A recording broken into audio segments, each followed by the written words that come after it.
रात के 2 बजे अचानक विमला की नींद टूटी। उसने देखा कि पति मनोज बिस्तर पर नहीं थे और उसे चिंता होने लगी। उसने सोचा कि शायद वो बाथरूम गए होंगे, लेकिन 15 मिनट बाद भी जब वो नहीं लौटे तो विमला की चिंता और बढ़ गई। मन नहीं माना तो वो उन्हें ढूंढने बेडरूम से बाहर निकल गई।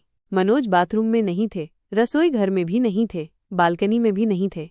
अपनी सौतेली बेटी सरिता के कमरे के दरवाजे के पास खड़ी होकर विमला सोचने लगी, मनोज घर में नहीं है, मकान का मेन दरवाजा भी अंदर से बंद है, फिर वो गया कहाँ। तभी उसे सरिता के कमरे से मनोज की आवाज़ सुनाई पड़ी। वो कह रहा था, तुम्हें विमला से डरने की कोई ज़रूरत नहीं है, मैं हूं ना, तुम्हारे लिए कुछ भी कर सकता हूं। तुम बेखौफ होकर मेरी बाहों में आ जाओ, मुझे आप पर भरोसा है, तभी तो मैं अपना जिस्म आपको सौंपने के लिए तैयार हो गई हूँ। ये आवाज़ सरिता की थी। ये सुनकर विमला सन्न रह गई। पिछले कई दिनों से मनोज और सरिता की हरकतें देखकर उसे ये शक हो गया था कि दोनों में कुछ चल रहा है, मगर वो विश्वास नहीं कर पा रही थी। अब दोनों के रिश्तों की सच्चाई समझते उसे देर नहीं लगी। एक बार विमला का मन हुआ कि दोनों को रंगे हाथ पकड़ लें, मगर कुछ सोचकर वो रुक गई और बगैर कुछ कहे अपने बेडरूम में लौट गई और मनोज के आने का इंतजार करने लगी। जब विमला को मनोज से प्यार हुआ था, उस समय उसे ये पता नहीं था कि उसकी तरह वो भी गरीब परिवार से है। मनोज जब भी उससे मिलता था शानदार और कीमती कपड़े पहना रहता था। इससे उसे लगा था कि वो अमीर बाप का बेटा होगा। विमला को उस दिन सच्चाई का पता चला जब एक दिन उसने मनोज से कहा, हम दोनों 1 साल से एक दूसरे से बराबर मिलते जुलते हैं, मगर तुमने आज तक मुझे बताया नहीं कि तुम्हारे पिता करते क्या हैं और परिवार में कौन कौन है। तुमने कभी पूछा ही नहीं, इसलिए बताया नहीं। आज पूछ रही हो तो बता दे रहा हूँ। मेरे पिता लॉन्ड्री चलाते हैं, इसके सिवा उनके पास और कोई जायदाद नहीं है। हमारा अपना मकान भी नहीं है, हम किराए के मकान में रहते हैं। परिवार में माता पिता के अलावा मेरी 2 छोटी बहनें हैं, एक 7वीं में पढ़ती है और दूसरी 5वीं में। लॉन्ड्री से जो आमदनी होती है उससे बड़ी मुश्किल से हमारा गुजारा होता है। मैं कुछ बच्चों को ट्यूशन देकर अपनी पढ़ाई का खर्च निकालता हूँ, लेकिन तुम किसी बात की चिंता मत करो। मैंने पहले भी कहा था, फिर कहता हूँ कि तुमसे तभी शादी करूंगा जब मुझे कोई अच्छी सी नौकरी मिल जाएगी। मनोज की सच्चाई जानकर विमला चौंक गई थी। उसके दिल को धक्का लगा था। उसे लगा कि किसी अमीर लड़के से शादी करके सुखी जिंदगी जीने का उसने जो सपना देखा था, मनोज के साथ शादी करके कभी पूरा नहीं होगा। इसलिए उसने मनोज से साफ साफ बात करने का फैसला किया।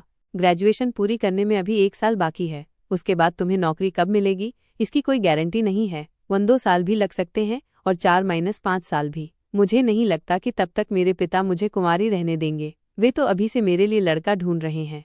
तुमने अपने घर की जो हालत बताई है उससे तुम चाहकर भी अभी मुझसे शादी नहीं कर सकते, इसलिए मेरे ख्याल से तुम्हें मुझे भूल जाना होगा। बात खत्म करते ही विमला ने सिर झुका लिया। ये सच है विमला कि मैं चाहकर भी अभी तुमसे शादी नहीं कर सकता। मेरे घर की हालत बहुत ही खराब है। मेरे बदन पर तुम जो शानदार कपड़े देखा करती हो वे सब मेरे नहीं बल्कि मेरे पिता की लॉन्ड्री के किसी न किसी ग्राहक के होते हैं। थोड़ी देर चुप रहकर मनोज ने फिर कहा, मैं तुम्हें बहुत प्यार करता हूँ विमला, अगर तुम मेरे ग्रेजुएट होने तक रुक जाती तो बहुत अच्छा होता। मैं भी तुम्हें बहुत प्यार करती हूँ, मगर मेरे वश में कुछ नहीं है। मेरे पिता मेरा हाथ जिसके हाथ में देंगे मैं उसके साथ शादी करके चली जाऊंगी। मनोज कुछ और कहता उससे पहले विमला चली गई। मनोज हैरान रह गया। बात ये थी कि विमला ने बचपन से अपने माता पिता को बहुत ही गरीबी में देखा था, भाई बहनों को भूख से बिलखते देखा था। इसलिए होश संभालते ही उसने सोच लिया कि वो किसी भी सूरत में किसी गरीब लड़के से शादी नहीं करेगी। विमला के पिता ने मजदूरी करके अपने परिवार को पाला था। विमला अपने सभी भाई बहनों में बड़ी थी। किसी तरह 10वीं तक पढ़ाई पढ़ने के बाद पैसे की कमी के चलते विमला की पढ़ाई उसके पिता ने छुड़ा दी थी। तब से वो घर के काम में माँ का हाथ बटाती थी। मनोज से विमला की मुलाकात तकरीबन 1 साल पहले एक सांस्कृतिक कार्यक्रम में हुई थी। उसमें मनोज ने अपने कॉलेज की तरफ से गाना गाया था। विमला को उसका गाना बहुत पसंद आया था। अपनी सहेलियों के साथ उसके पास जाकर उसे बधाई दी थी। विमला से मनोज काफी प्रभावित हुआ। उसकी खूबसूरती पर वो फिदा भी हुआ। अगले 3-4 दिनों के बाद भी मनोज विमला को न भूल सका तो अपने दिल का हाल उसे बताने का फैसला किया। कुछ दिनों की कोशिश के बाद उसने विमला के घर का पता लगा लिया। फिर उसकी सहेली रचना की मदद से एक दिन उसने मुलाकात की। अपने दिल की बेकरारी बताने के बाद मनोज ने विमला से कहा, अभी मैं ग्रेजुएशन कर रहा हूँ। मेरा इरादा ग्रेजुएशन के बाद शादी करने का है। अगर तुम मेरा प्यार स्वीकार कर लोगी तो मेरी जिंदगी कामयाब हो जाएगी। तुम मुझ पर विश्वास करो, मैं तुम्हें हमेशा अपनी पलकों पर बैठाकर रखूंगा। पहली नज़र में ही विमला को भी मनोज से प्यार हो गया था, इसलिए बगैर देर किए उसके प्यार को स्वीकार कर लिया। चाहकर भी उस समय उसने उसके घर वालों के बाबत कोई पूछताछ नहीं की थी। उस दिन के बाद से दोनों ही एक दूसरे से बराबर मिलने जुलने लगे थे। विमला समझती थी कि मनोज अमीर परिवार से है, इसलिए वो उससे शादी करके सुखी जिंदगी जीने का सपना देखने लगी थी। एक दिन विमला की माँ ने उसे बताया कि उसके पिता उसके लिए लड़का ढूंढ रहे हैं, जल्दी ही उसकी शादी हो जाएगी। तो उसने मनोज के मन की थाह लेने का निश्चय किया। फिर उस दिन वह मनोज से मिली तो उसके पिता का काम और परिवार के बारे में पूछ लिया। जब उसे पता चला कि मनोज भी उसी की तरह गरीब है तो उसने मनोज से रिश्ता तोड़ लेने का फैसला किया। उस दिन के बाद विमला ने मनोज से मिलना जुलना बंद कर दिया। हालांकि मनोज उससे मिलने की कोशिश करता रहता था। इस तरह 4 महीने बीत गए। उसके बाद माँ से विमला को पता चला कि उसके पिता ने उसके लिए लड़का ढूंढ लिया है। लड़का मजदूर है और बिना दहेज लिए उससे शादी करेगा। विमला ने शादी करने से मना कर दिया। उसने माँ को साफ साफ बताया कि वो किसी गरीब लड़के से शादी नहीं करेगी, जब भी शादी करेगी अमीर लड़के से ही करेगी। माता पिता ने उसे खूब समझाया, मगर विमला के कान पर जूं तक नहीं रेंगी। आखिरकार पिता ने शादी तोड़ दी।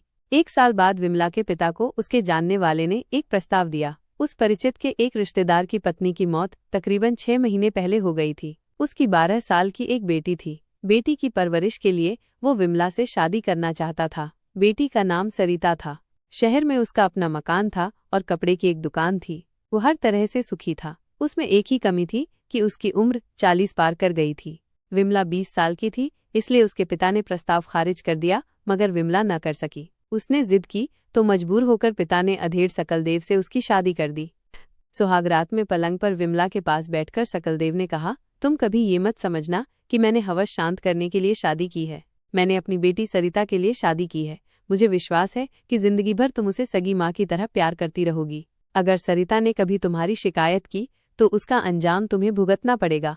पति का प्यार पाने के लिए विमला का जो दिल बल्लियों उछल रहा था वो पर कटे कबूतर की तरह फड़फड़ाकर रह गया। उसके बाद सकलदेव ने उससे कोई बात नहीं की। चुपचाप वहशी दरिंदे की तरह वो उस पर टूट पड़ा।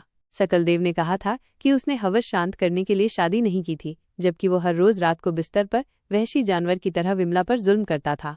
इतना ही नहीं, वो शक्की भी था। मोहल्ले में कभी विमला किसी मर्द से बात कर लेती तो वो गालियां देते हुए उसकी पिटाई कर देता था। सारा दिन घर का काम करना, पति की गालियां सुनना और रात में पति की वासना शांत करना, यही विमला की दिनचर्या थी। इस तरह 3 साल बीत गए। धीरे धीरे विमला अंदर ही अंदर घुटने लगी और इससे निजात पाने का रास्ता ढूंढने लगी। अब तक उसकी समझ में ये आ गया था कि सकलदेव अपनी वासना तो शांत कर सकता था, मगर उसे कभी मां नहीं बना सकता था, न ही उसकी प्यास बुझा सकता था। कोई रास्ता ढूंढ पाती। उससे पहले अचानक सकलदेव को कैंसर हो गया। इलाज का दौर शुरू हुआ तो 2 साल में सारी जमा पूंजी खत्म हो गई। दुकान भी बिक गई, सिर्फ मकान रह गया था। घर चलाने के लिए सकलदेव की रजामंदी से विमला को एक दफ्तर में नौकरी करनी पड़ी। फिर भी सकलदेव ने उस पर शक करना बंद नहीं किया।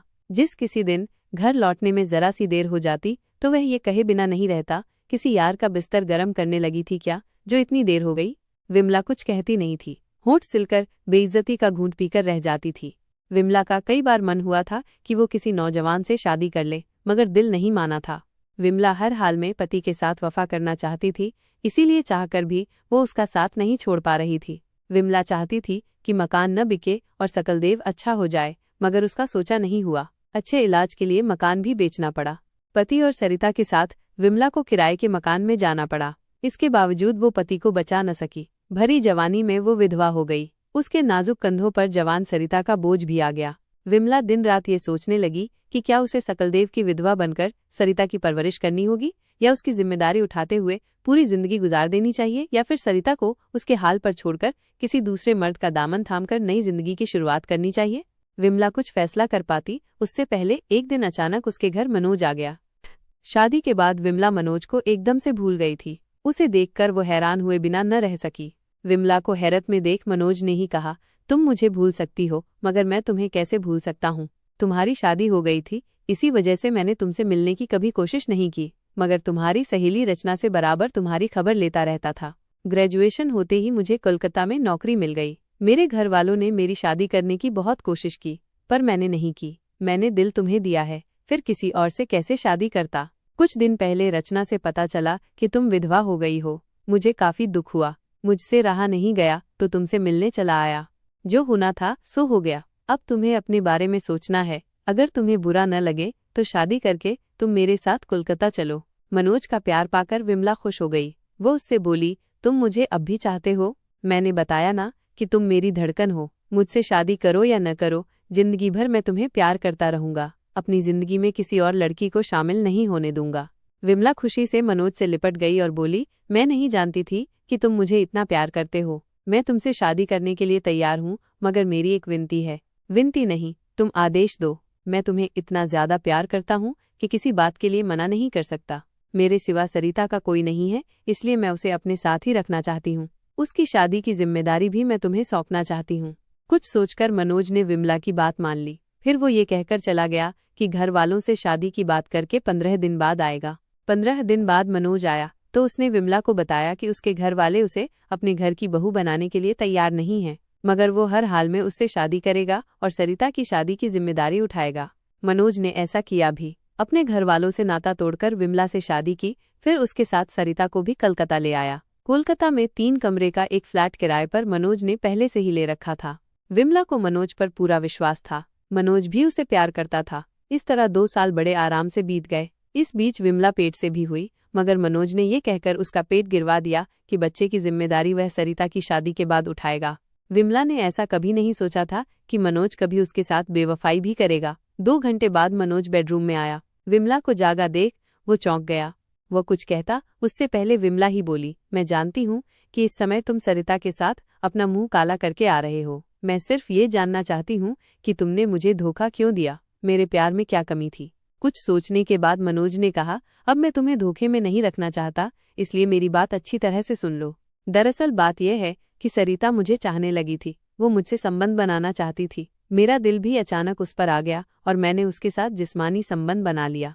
तुम मेरी पत्नी बने रहना चाहती हो तो हमारा विरोध करने की कोशिश मत करना। मैं वादा करता हूँ कि जल्दी ही उसकी शादी किसी अच्छे लड़के से कर दूंगा। तब तक तुम्हें सब कुछ अपनी आंखों से देखना और सहना पड़ेगा। उसके बाद मनोज चुपचाप बिस्तर पर लेट गया। थोड़ी देर बाद वो करवट बदलकर सो भी गया। विमला असहाय हो गई। मनोज को छोड़कर वो जाती तो कहाँ जाती। सरिता भी तो अब उसके साथ नहीं थी। अकेले घर कैसे बसाएगी वो।